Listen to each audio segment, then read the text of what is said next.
No Epilogue Theater Company, 7 Keys to Baldpate.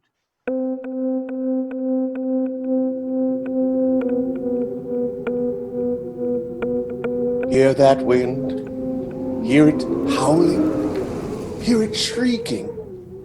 That's the wind on Baldpate Mountain. In the wintertime, snow-covered Baldpate Mountain is the loneliest place in the world. There's a hotel at the top of Baldpate, but it's a summer hotel, and there's nobody in it now. If you think there is someone in it just because there happens to be a light on in the lobby, well, let's take a look and see.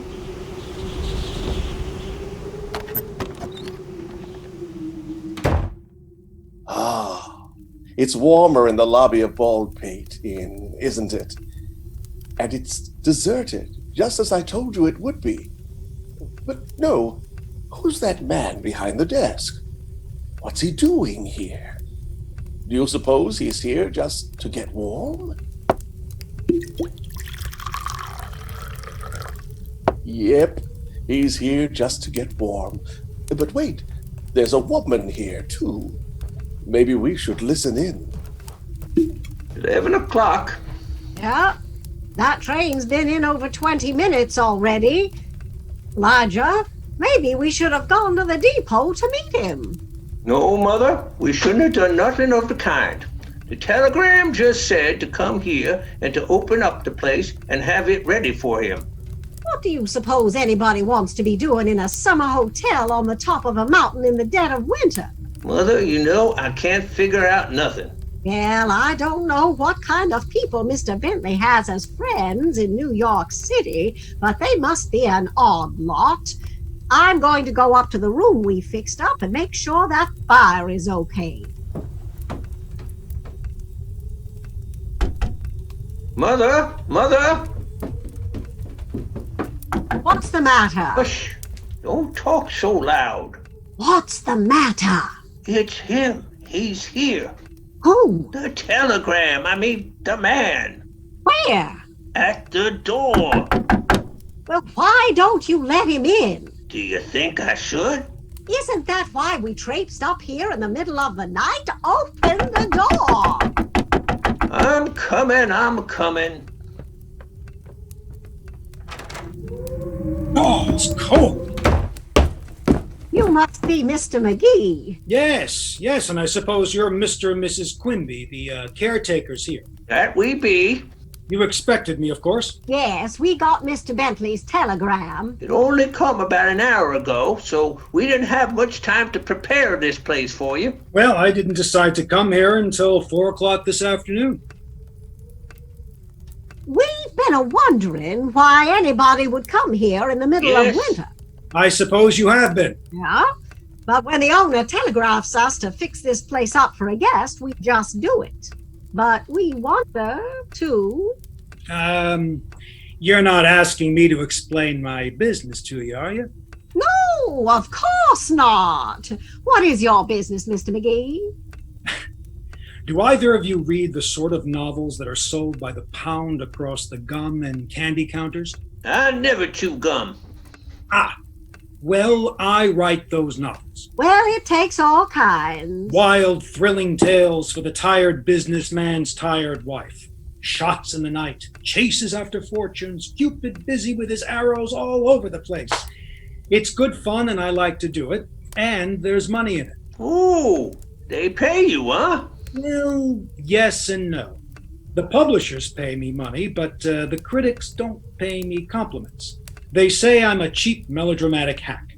So I've come up here to Baldpate to get away from melodrama if possible. To do a story so fine and literary that I'll win the highest honors that can come to a writer. Oh, you mean you want to be on Information, Please? Well, maybe, yes. But to do this sort of thing, I need to be completely alone, and that's why I came to Baldpate. If I was you, I wouldn't have come here for $1,000. But I came here for $5,000. $5,000? Exactly. I'm here on a bet. Heavens to Betsy, what's that? The telephone, Elijah. That thing's been turned off all winter. Certainly, but Bentley has just had the service renewed. He probably wants to find out if I've arrived. You better answer. Yeah, I'll get it. Hello? Yes, Mr. Bentley. Yes, Mr. Bentley, he got here. I understand, sir. At 12 o'clock. Yes, sir. All right, sir. Goodbye. He wants us to be here at 12 o'clock tomorrow night to talk to him on the telephone again. Yes, and you're going to have some bad news for him. How do you mean? Well, Bentley and I have a bet. You know, of course, that Bentley is a famous magazine editor. Yes, we know. Well, I write for his magazine sometimes, and we've become good friends. We were talking today about how long it took to write a story, and I said if I could have 24 hours in a lonely place like Baldpate Inn, I could produce a 10,000-word story. Now, he claimed I couldn't, and we both put up $5,000.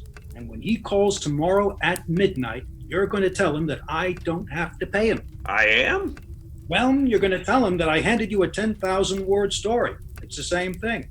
Now, I guess I better get started. I'll let you both go home. Well, I don't mind if we do. Oh, just one thing, please. You better give me the key. Oh, yes, the key. Here it is.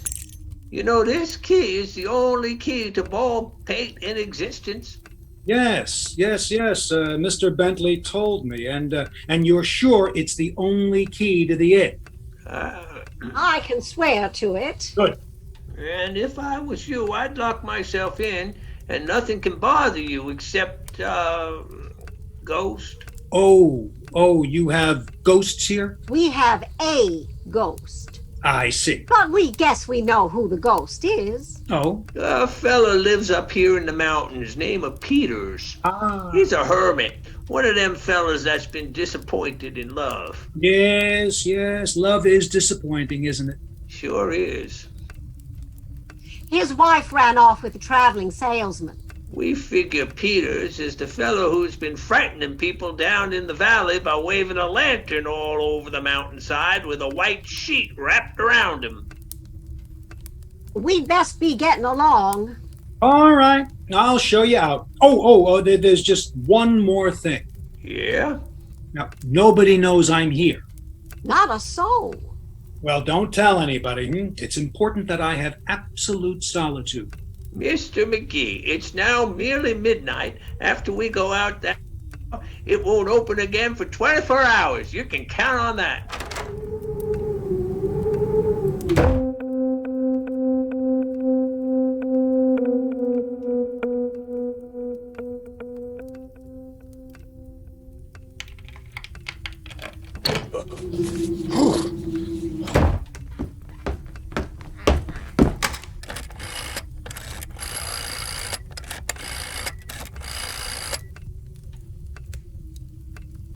Operator, 2875 West. Hurry it along, sister.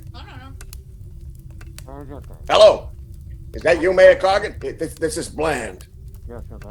Yeah, I'm at Baldpate Inn. Now listen, I'll hide the money here in the safe and meet you where I said and turn the key over to you then. Nah, don't worry, Mayor Cargan. It's perfectly safe here. How could they get in? My key to Baldpate is the only one in existence. All right, goodbye. Oh, let's open this safe.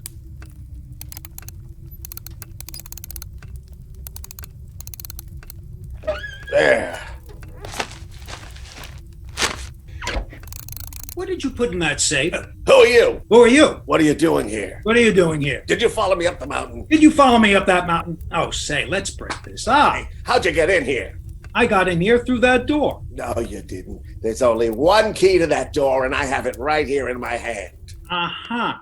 Is it anything like this one that I have in my hand? You mean to tell me that's a key to Baldpate? You mean to tell me that's a key to Baldpate? You see, we could keep this up forever.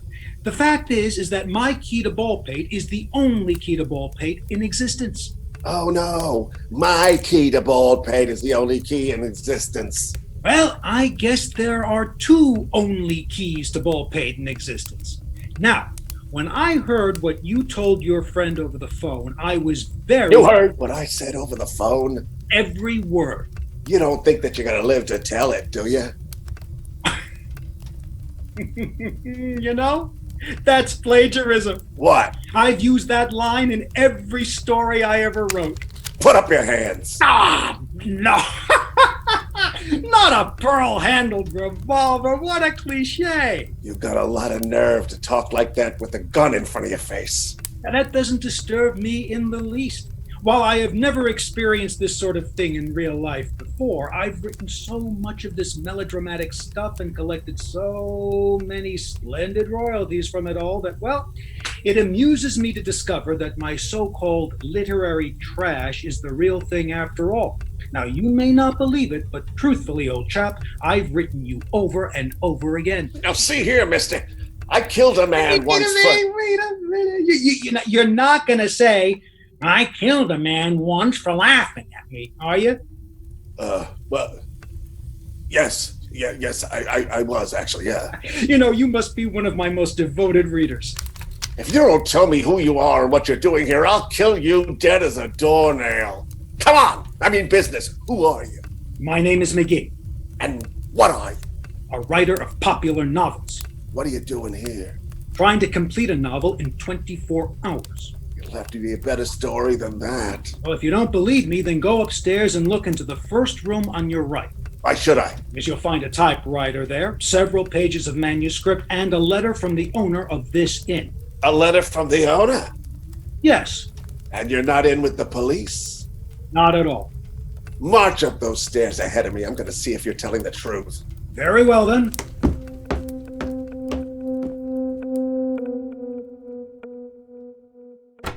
Oh, here's the room. Let's see what's in here. Go ahead. Typewriter. Open this door. Let me out. Let me out. I'll get you for this. Now, don't go away. I'll be right back.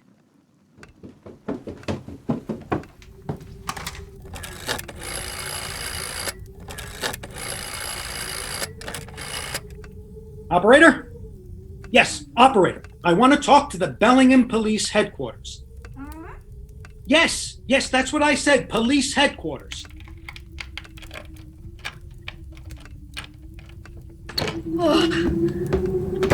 Oh, hello. Well. You must be Mr. Magee. Oh, and you must be Miss America. Oh, thank you. And who are you? Oh, that's all right. I'm harmless. Oh, charming name. And tell me, how did you open that door? Well, I unlocked it with a key, of course. Oh. Tell me something. Yes? Are you the person with the only key to Baldpate in existence? Why, yes. Now, look here, miss. I'm a busy man who has to earn $5,000 in 24 hours. I know. Well, you can't know. Oh, but I do.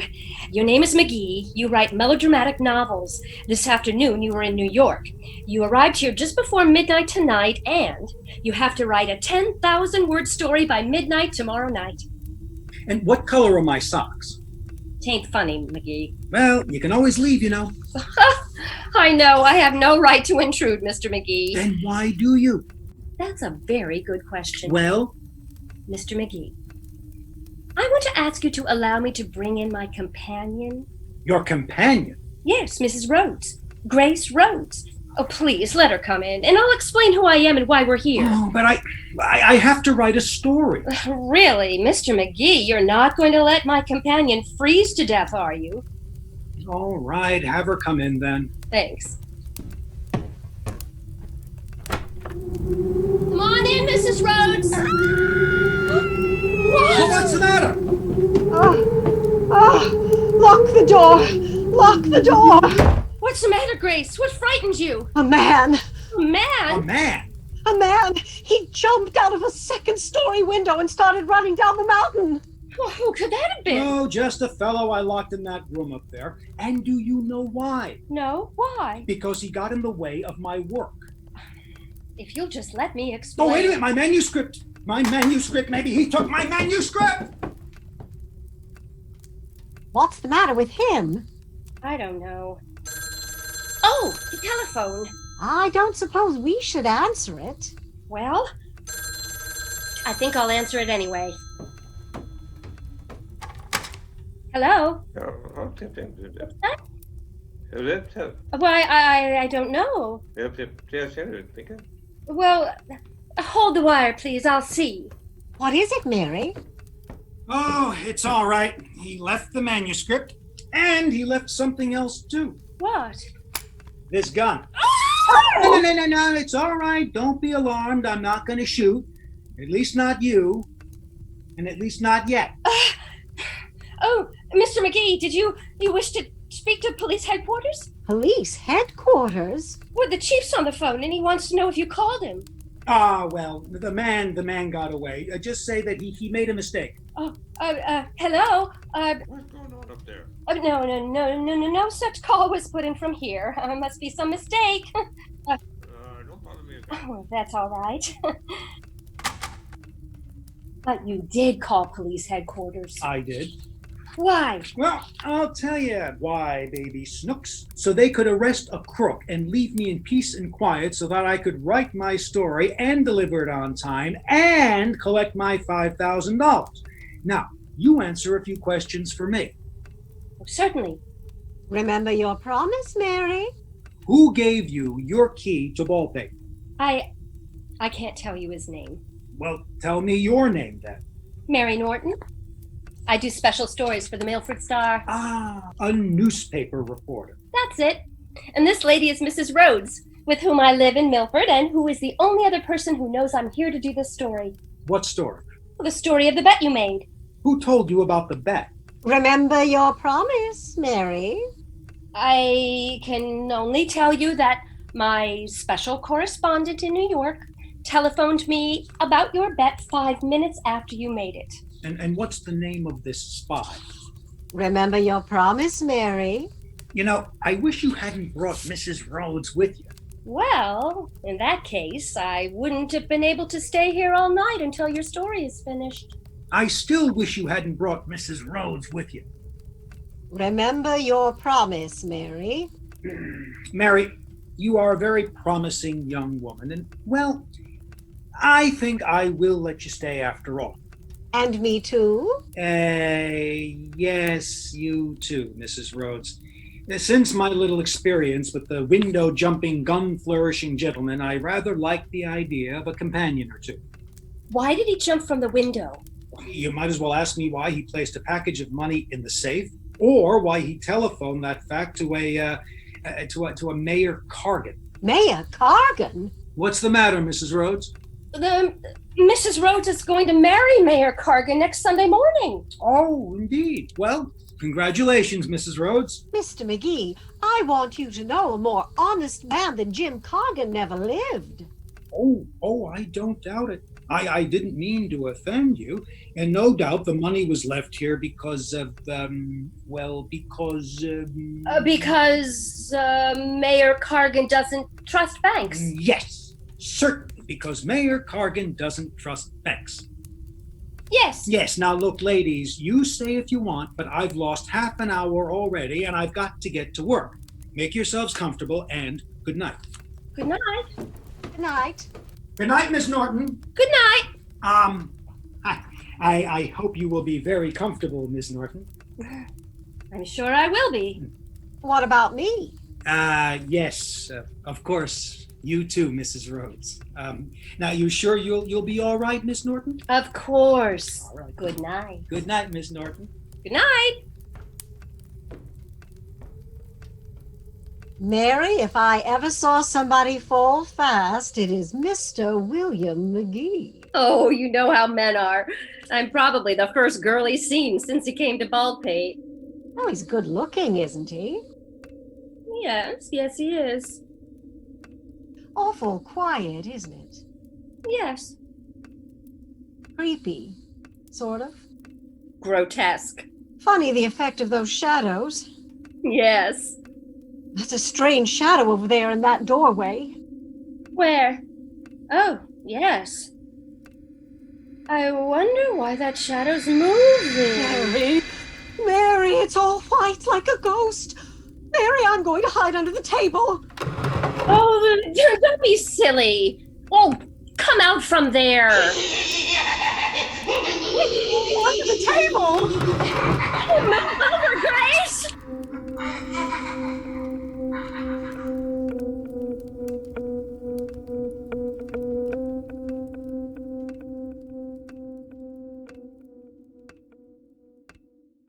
No Epilogue Productions, 7 Keys to Baldpate, Act 2.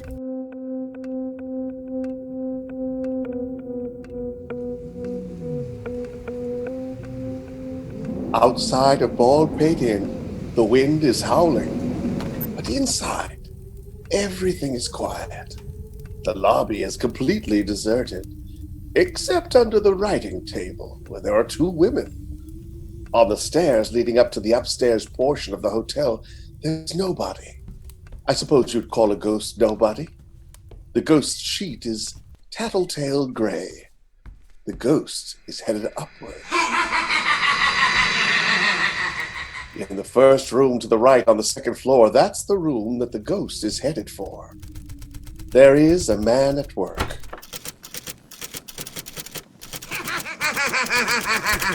And a to you. I'm a ghost! Well, I'm a writer myself, and I'm awfully busy. Now, look, see here. That's the 2nd time you've barked at me. Now, don't do that again. Do you hear me? I know all about you. You do? Yes. Your name is Peters, and you've been a hermit here ever since your wife had the good sense to run away with a saxophone player. He was a piccolo player. He was a saxophone player. Now, get out of here and leave me alone. What are all these people doing at Baldpate Inn? Say, did you frighten those ladies downstairs? Did you? You bet I frighten them. I don't like women. Well, do you like punches in the nose? How do all you people get in here? Now, you're not going to pull that only key to Baldpate in existence speech on me, are you? What? You know, there are other keys besides yours. They're all imitations. Mine's the real key. The old man gave it to me before he died. What old man? Father, that young scamp who wastes his time around those New York clubs. You know who I mean. Oh, so you're not particularly fond of the present owner of Baldpate. I hate every man alive. And you don't like women either, you say? I despise them. Well, how do little cats and dogs strike you? Now I can understand your wife wanting anyone in preference to you. Don't mention my wife or I'll... No, you see here, you Bush League Jacob Marley. If you make any more bluffs at me, I'll take that white sheet away from you and put you right out of the ghost business. What's that? What's going on downstairs? Will you get out of my way? What happened? What happened? Miss Norton, Miss Rhodes, what's the matter? Mr. Magee, there was a ghost. Oh, yes, I know. And just now, Mrs. Rhodes saw a woman walking past the window. Huh. And she's apparently at the front door now. Get upstairs quickly. I'll handle her. Come on, Mary. Come upstairs. Are you going to be all right, Mr. Magee? Oh, I'll be all right. I'm going to hide behind this desk. Now, you go ahead, and if you happen to see that ghost, just say boo, and he'll run away. Get up here, Mary. All right. I'm coming, Grace.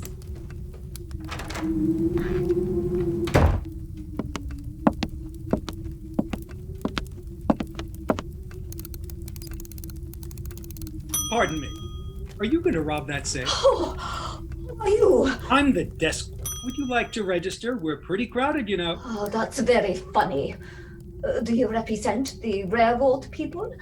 Or are you one of the Cargan party? No, I can't quite tell from your accent. Are you French, Russian, Austrian, or Dutch? Yes. And everybody says vaudeville is dead. How did you get in? No, just a minute. I'll answer that one before you even ask it. You see, a friend of mine gave it to me.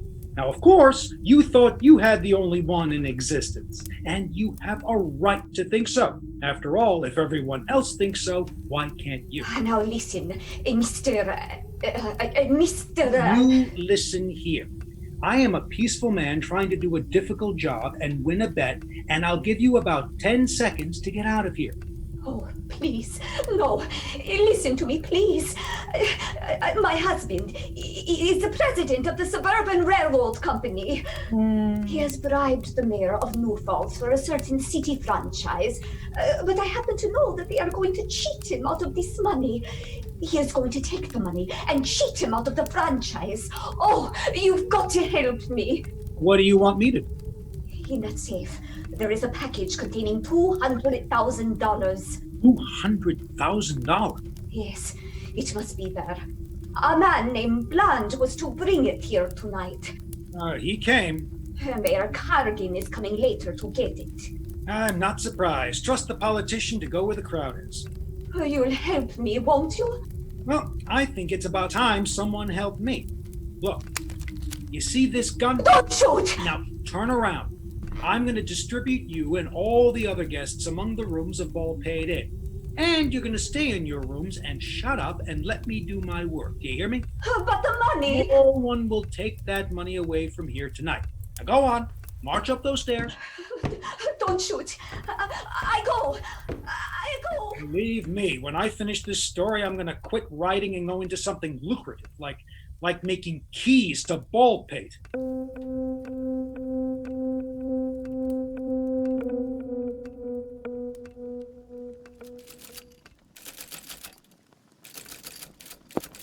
Oh, go away! Mr. Magee?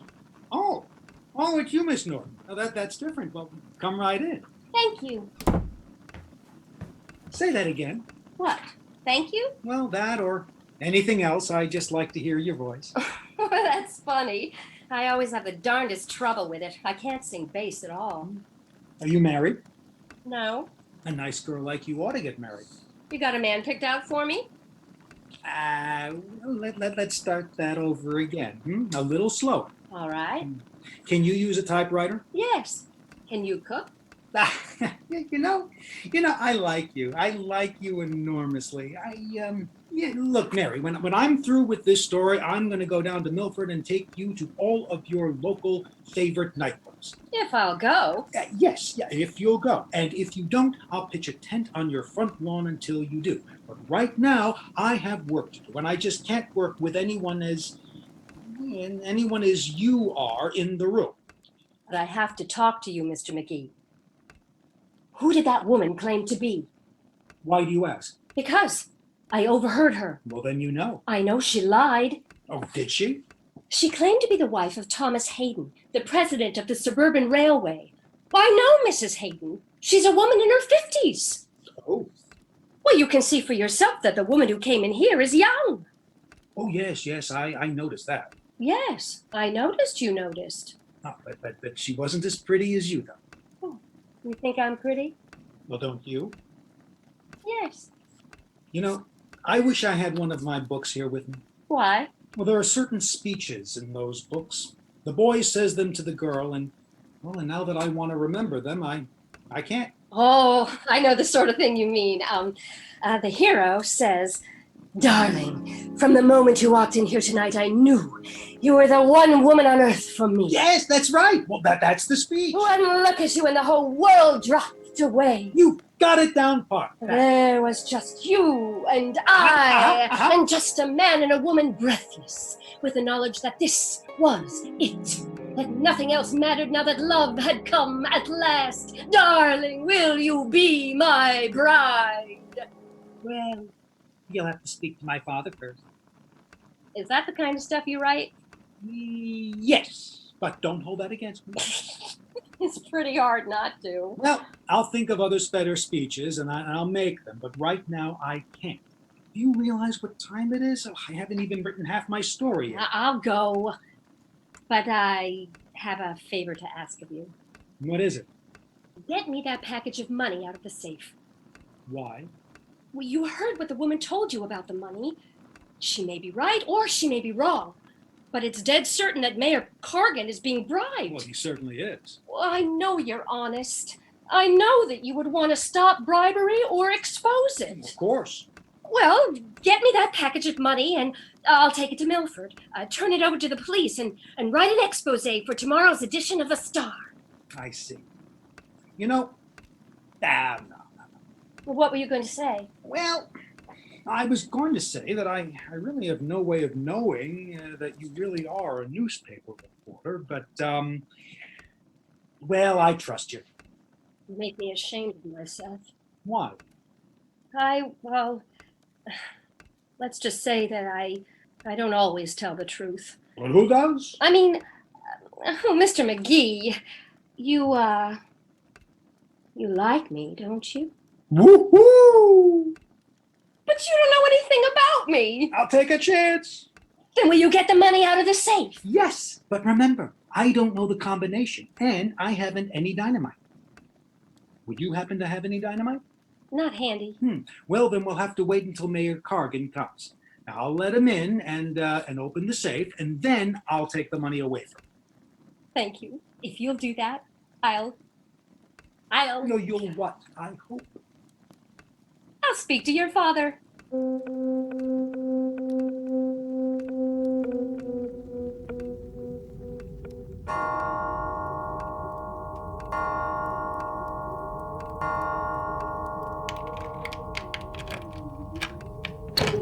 It's open.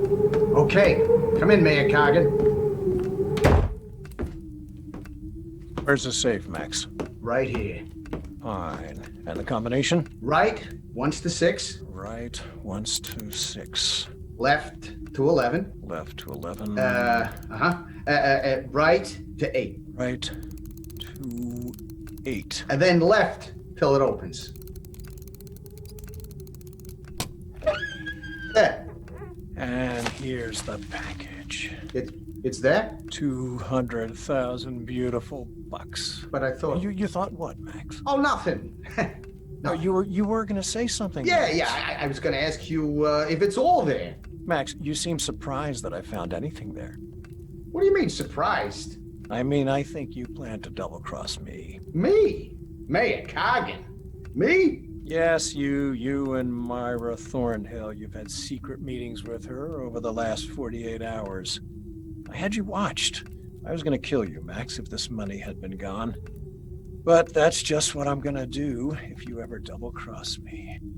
You understand? Ah! I've been shot! Shot! No, you're not, Cargan. Huh? You're not shot. I just shot over your heads, but I'll put one in you if you don't toss that package over here. Now, come on. Hurry up. I mean business. That's the stuff. Thank you. Okay, Mary, come on down. I'm halfway down already. All right, Mary. Now, here's the money. Now, you saw Mayor Cargan take it out of the safe. Yes, And you heard everything he said to this engaging gentleman here. every word. Okay, now take the money. You better take Mrs. Rhodes with you. Go into town. When you've seen the cops, call me. Then sit down at your typewriter and make like fireworks. I'm already on my way.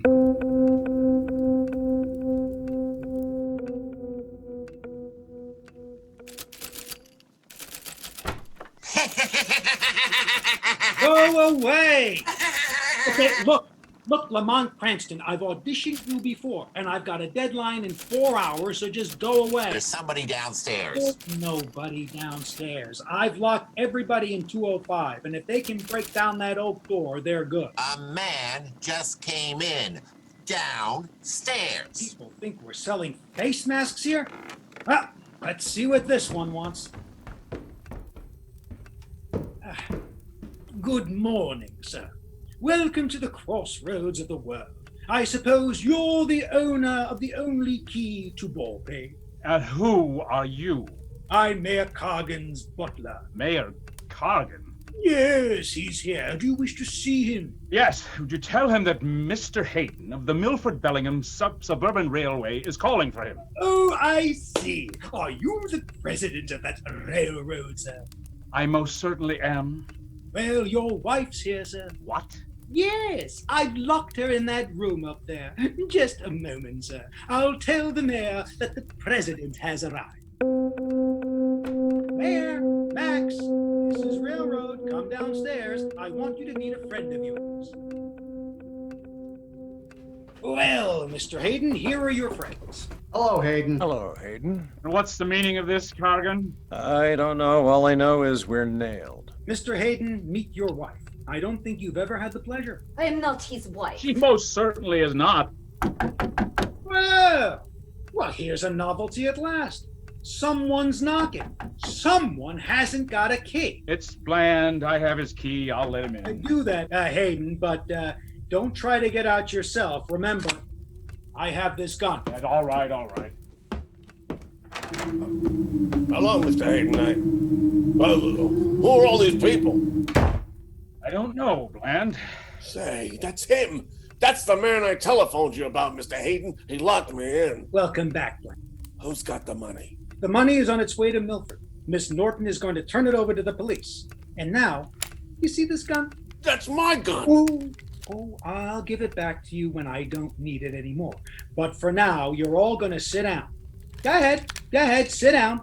Now, wait a minute. No, sit down, Hayden. I don't care to sit down. Do as you're told and sit down. Confound it, man. Do you realize I am the president of the Milford Bellingham Suburban Railway Company? I wouldn't care if you were the president of the National League. Sit down. Mr. Magee, is this how you treat a lady? No, Myra, but it's how I treat you. Now, we're all going to sit right here until that phone bell rings and I get word that Miss Norton is safe and sound in Milford. Now, it may take 3 hours, it may take 6 hours, but we're going to stay here together no matter how long it takes. So, get comfortable. I'm afraid I made a mistake in bringing you up here, Mr. Hayden. Yes, well, you're always making mistakes, you blunk-headed fool. Max, you did try to cross me. I knew it or Myra Thornhill wouldn't be here. Don't you like having me here, Mr. Cargan? Myra, I'm sorry I got you into this. Ah, stick it in your ear. Well, welcome back to Brooklyn, Myra. This is going to be a nice, pleasant little party. I can see that right now.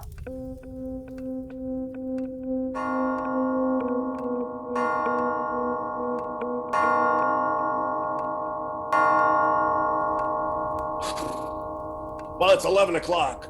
I'm tired of sitting here. Well, say, let's forget I have a gun and, let's start a conversation. Let's all tell each other how we got our keys to Baldpate. I guess I'll get the ball rolling. Let me see here. I brought a letter from the owner to the caretaker telling him to turn over his key to me. Now, that's how I got mine. Next. Well, if you're not going to talk, then let's count the keys. Now, I had the first one. You, Bland, you had the second. Miss Norton, the third. Our friend the ghost here, the fourth. Myra, you had the fifth. And Cargan, you had the sixth. 6 keys to Baldpate. There are 7 keys to Baldpate. 7. Now, how do you know, Peters? The old man told me the day before he died. Mine's the original. The others are imitations. 7 keys. More company and melodrama expected then. Where did you get your key, Bland? None of your business.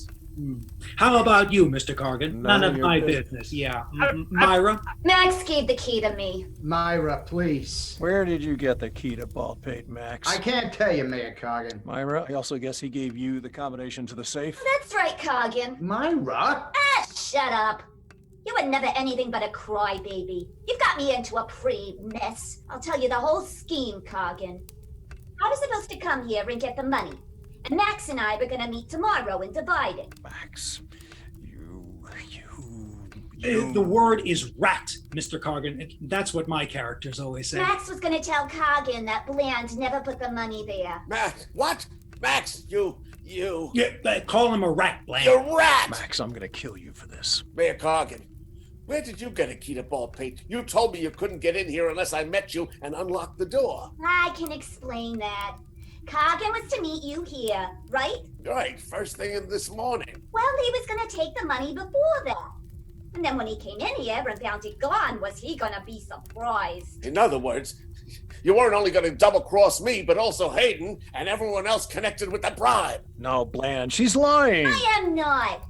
Cargan was going to tell Hayden that you must have stolen the money, Bland. Cargan, you... Rat? You rat! If I hadn't run into Mr. Magee here, I'd have gotten the money and triple-crossed the whole lot of you. What? That's extremely unethical. Ethical schmethical. I was dealing with crooks, wasn't I? Who's a crook? I tell you, this woman can't be believed. She's a blackmailer, pure and simple. Don't you call me pure and simple. When I get through with you. Why, you're not even a clever crook. You trusted Max. Max trusted me.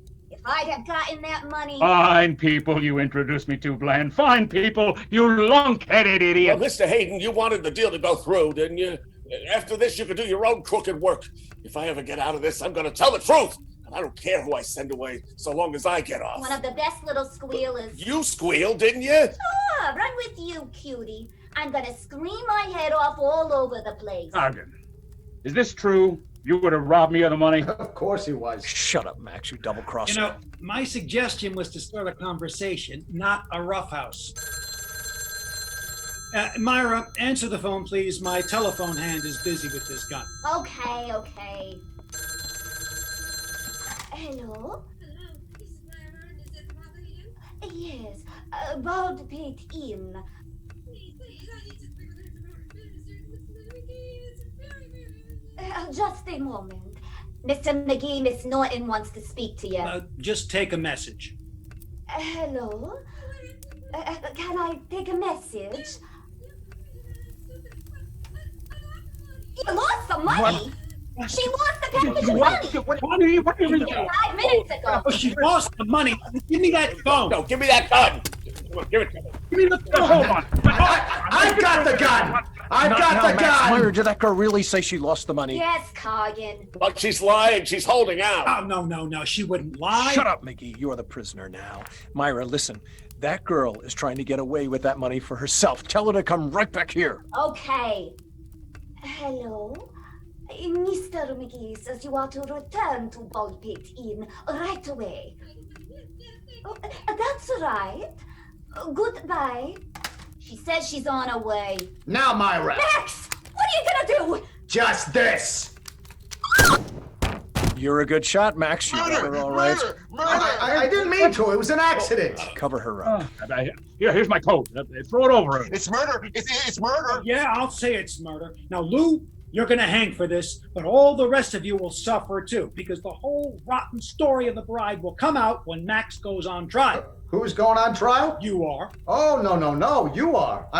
I don't understand, though, why you shot him, Mr. McGee. Very nice try, Max, but I've got an awful lot of witnesses here. Yes, you have witnesses, Magee. That's why you'll hang. Bad business, carrying guns. Who was the woman? Your wife? Better plead insanity, McGee, old man. But I think you'll hang anyway. I tried to knock the gun from your hand, but it was too late. I saw when you fired. You shoot to kill. This will never play, gentlemen. Oh, we'll see, Magee. We'll see. End of Act 2.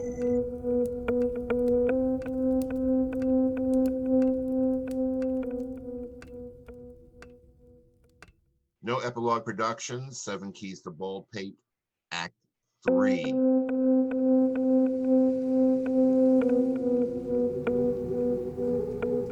Baldpate Inn, on top of beautiful Baldpate Mountain. It's the dead of winter.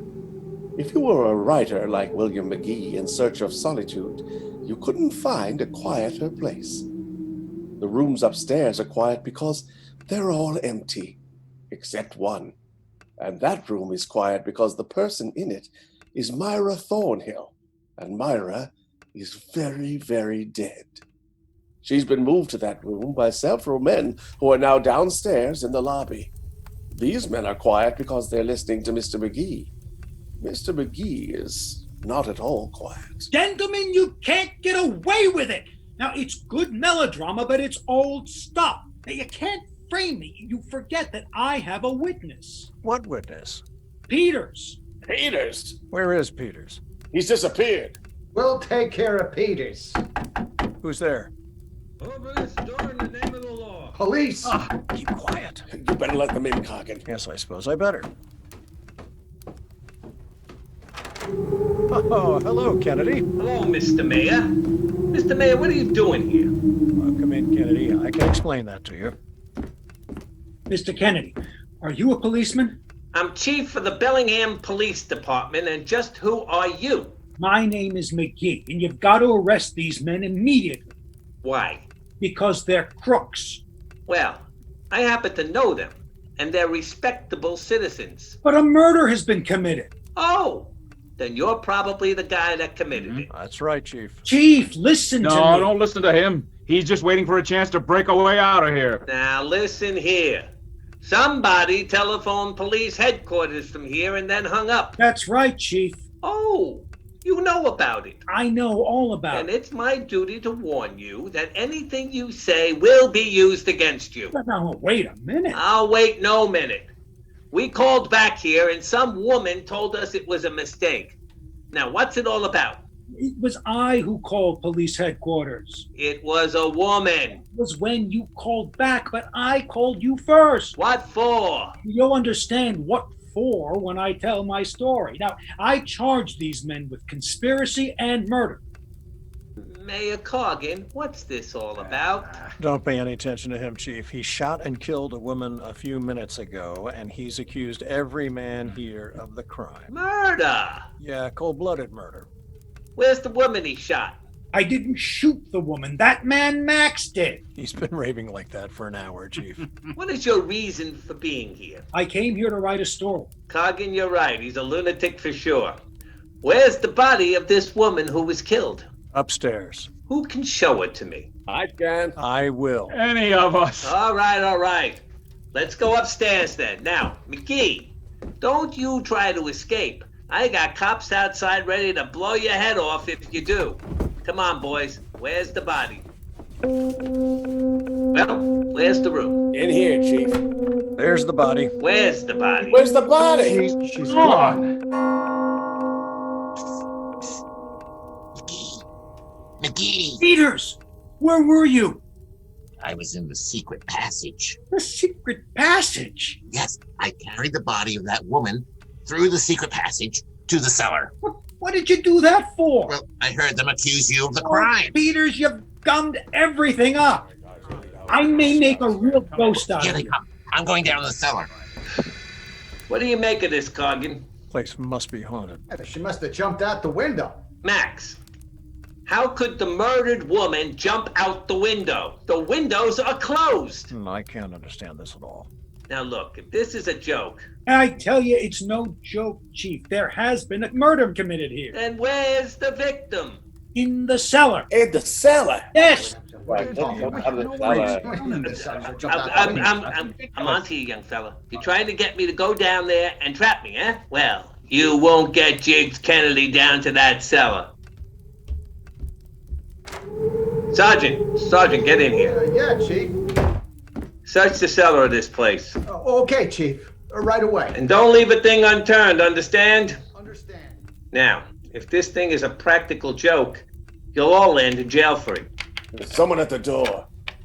Oh, hello. Where's Mr. Magee? I'll take that key, please. Miss Norton.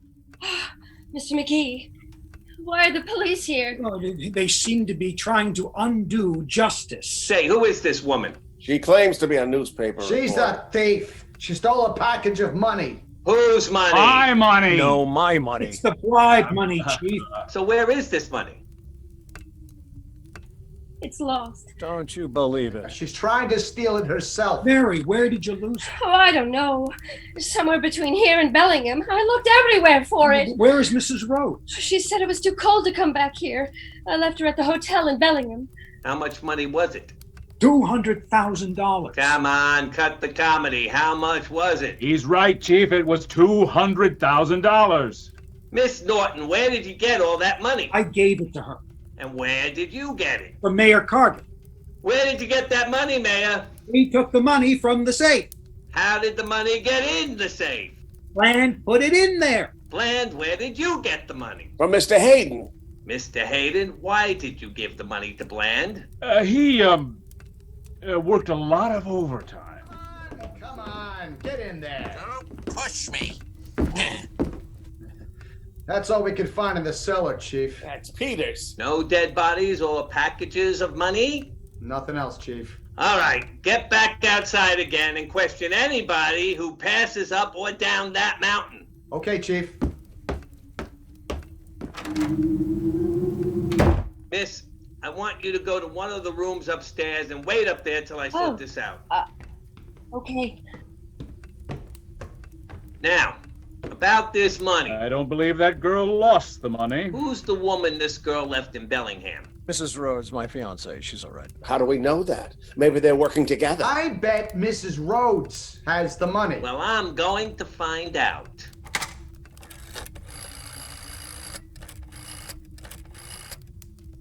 Hello? Hello, operator. Get me the Bellingham Hotel. That's right. Say, what was that woman's name again? Rhodes. Oh, Rhodes. Oh, hello. Charlie, this is Chief Kennedy talking. Say, is there a woman there by the name of Rhodes?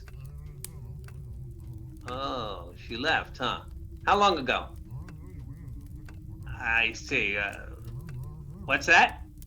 She asked you to mind a package for her till she got back? Say, listen, Charlie, you call the headquarters right away and tell them I said to get a man to get that package and bring it up to Baldpate Inn as quick as he can, understand? Okay. Well, I guess Mrs. Rhodes did have the money. Mary, what is it? What's wrong? She's dead! Who's dead? The woman in that room! She's dead! What? Follow me. What did you do? Move her back? Isn't that what you wanted me to do? No, you blithering fool! Well, how was she killed? It's all right. Just take it easy. What are you people trying to do to me? Dead bodies that aren't there and suddenly are there? What now?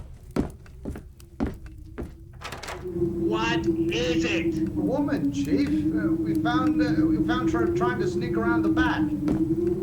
What's the meaning of this? You, Mrs. Rhodes? Yes.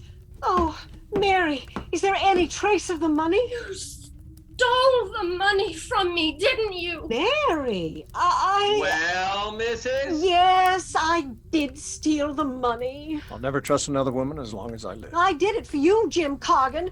I knew that if the story came out, you'd be ruined. I intended to return it to Mr. Hayden and try to kill off the bribe and save you from disgrace. And what is my reward? You turn against me. Very well. Officer, these men have bargained to cheat the city of Bellingham. I demand their arrest. That's it. We're through. At least 10 years apiece is what we're gonna do. I can't stand it any longer. I'm going mad. I killed that woman upstairs. I shot her down like a dog. I'll confess. I'll tell the truth. I'll turn state's evidence, anything. But don't let them send me to the chair. Yes, I better put this fella in handcuffs. And you still claim you just wanted to write a book, eh? The original idea.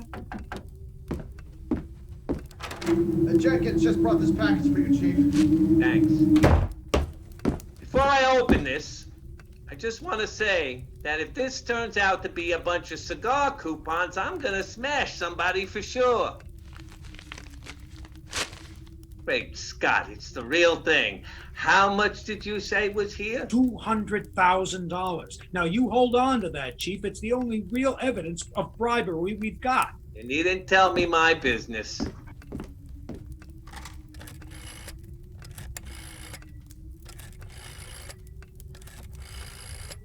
Hello? Get me 13 Central. Hello? Is that you, Jane? I want to talk to my wife. Hello? Hello? Betty? Yeah, listen, Betty. Get some things together and get the children ready and take that 5 o'clock train to New York. Never mind now, listen. When you get there, get on the first and quickest train that goes to Montreal. Montreal! Montreal! I'll be there waiting for you Thursday morning. Don't ask a lot of questions. I'll explain when I get there. What are we going to do there? We're going to live there. Montreal. I don't know. How do you spell Montreal? Listen, just go to Canada, any part of it, I'll find you.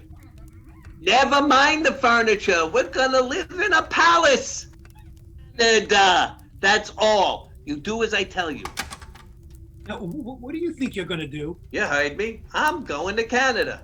I hope you freeze to death. You mean you're going to steal that money? Well, why shouldn't I steal it from a gang of crooks like this? It's one chance in a lifetime to get this much money. I'm gonna have one hell of a time and send my 2 boys to college. You imagine we're going to stand by and let you get away with it? My gun thinks so. And I'm gonna have my men keep you all here all night until I get a good head start. I don't think so. Give me that gun. I've got it. Get that money. I'll get it. I got the money. Give me that money. No, you don't, Cargan. That's my money. Don't let him get it, Peters. They won't. No one's gonna get it. No. He threw it into the Watch fireplace. the rotten stuff burn. A fortune. Good God. What was that? Glad you blew up the fire, Peters. It's cold being dead. Myra? Myra? This place is haunted. But I how? think someone's about to come in the door, Mr. McGee. The 7th T. Who are you? I am Hal Bentley, owner of Baldpate Inn. Bentley. Hal, what are you doing here? I just arrived, Billy. I motored up from New York. I expected to find you alone. Who are all these people? How'd they get in here? Have they disturbed your work? Disturbed me? Great heavens, man. What sort of a place did you send me to? Nothing but crooks, murderers, ghosts, pistols, shots, and hundreds of thousands of dollars and keys. Oh, you win, I lose. 24 hours. Why, I couldn't even write a book in 24 years in a place like this.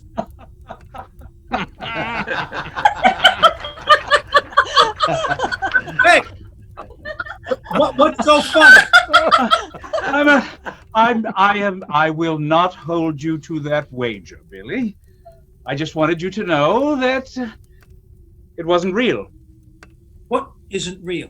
Any of this. I'm not a real widow. I'm not a real politician. I am certainly not a real railway man. That wasn't real money that was burned. These aren't. They aren't real handcuffs. Not really dead. I'm not really even from Brooklyn. And how about you, Peters? Peters is actually Horace Barton, noted Shakespearean actor. Oh, what a rogue and peasant slave I was to deceive you so, Mr. McGee. And, are you real, Mary? Not a real reporter. No, I mean a real girl. Well, that's for you to say. Well, Bentley, explain what it all means. Well, it means, old boy, that I wanted to prove to you just how perfectly improbable and terrible those stories you've been writing would seem if such things really and truly happened. I left New York an hour ahead of you today, but before I did, I went to the Empire Theater, engaged the entire stock company performing there, hired half a dozen autos, and shot everyone up here to Baldpate by midnight. Since then, I think you know what's happened. I've been watching the proceedings from outside, and if it weren't for the fact that I'm frozen stiff, I would call it a wonderful night. You're not mad, are you? If you really do want to go through this bet, we can start right over. No. I have had enough of Baldpate. I think I will be on the next train to New York. Oh, Mr. McGee, I hope that you aren't mad. Is your real name Mary? Yes. Well, Mary, the shots in the night, the chases after fortunes, and all the rest of the melodrama may be all wrong. But will you help me prove to Bentley here that there really is such a thing as love at first sight? Well, how can I do that? Don't you know? Well, you don't want me to say it, do you? Now, remember your promise, Mary.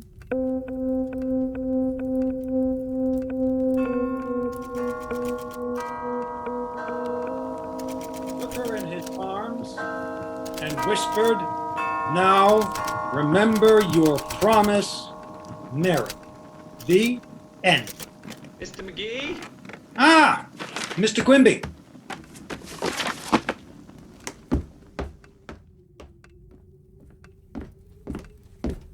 You're right on time. Good evening, Mrs. Quimby. Ah, I didn't think we'd find you alive. Did you finish your book? Mrs. Quimby, allow me to present to you my latest masterpiece. My 10,000 words ain't as many pages as one would think, is it? Ah, there's Bentley, pretty near on time. Did I answer it? Course you should, Elijah. Okay. Hello? Hello, Mr. Bentley. Yes, sir. I got it right here, sir. 2 minutes ago. I'll have to find that out. Wait a minute. What's the name of the story? It's typewritten on the cover. 7 keys to Baldpate. 7 keys to Baldpate. He's laughing.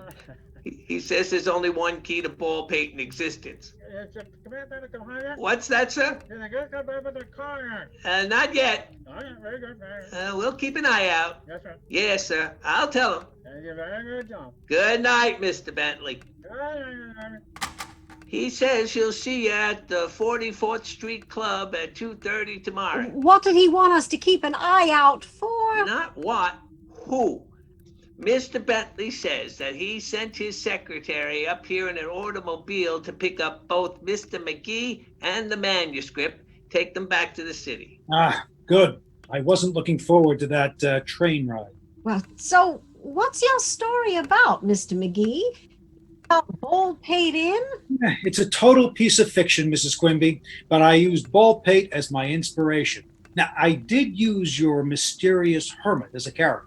Peters? Yes, but the rest of the characters, crooks, train presidents, mysterious ladies, were created out of whole cloth. Well, that must be the secretary now. Should I let him in? Of course you should. Hello. Oh, you must be Mr. Quimby. Yep. I'm Miss Brewster, Mr. Bentley's secretary. Oh, Mrs. Quimby. Ah, evening. And you must be Mr. Magee. Mr. Magee? I think so. Mr. Magee, Mr. Bentley sent me up here to bring you back to New York. Oh. Yes. Yeah, he just told Mr. Quimby that on the phone just now, and I'm sorry, Ms. Brewster. Yes, Miss Brewster. I just need a minute to pack up my things, and then we can get on our way. If I can help you pack up your typewriter, if you like. I appreciate that. Yes, just right up these stairs.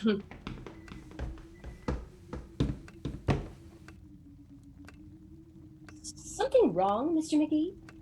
Just thinking that I might not be as creative as I was telling Mrs. Quimby just now. Miss Brewster, your name wouldn't happen to be Mary, would it? Well, as a matter of fact, yes, it is. Mary. How did you... Mary. Ah, that's a grand old name. Tell me, Miss Brewster, do you believe in love at first sight? He's kind of a peculiar man, even for a writer. Don't you think, Elijah? Takes all kinds, Mother. Takes all kinds.